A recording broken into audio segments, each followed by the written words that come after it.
નમસ્કાર દર્શક મિત્રો, આપ જોઈ રહ્યા છો ગુજરાત 20 ન્યૂઝ. હું છું એન્કર અર્પિતા પટેલ. હવે જોઈએ અગત્યના સમાચાર.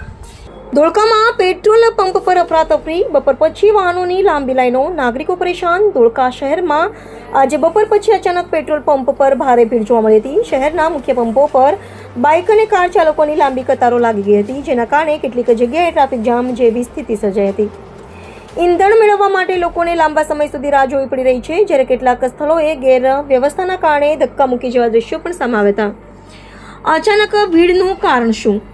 સ્થાનિકોના જણાવ્યા મુજબ પેટ્રોલ ડીઝલના પુરવઠા અંગે ફેલાયેલી અફવાઓ અથવા અચાનક વધેલી માંગને કારણે લોકોમાં અછતની ભીતિ ફેલાઈ હતી, જેના કારણે બપોર પછી લોકો મોટી સંખ્યામાં પેટ્રોલ પંપ પર ઉમટી પડ્યા હતા.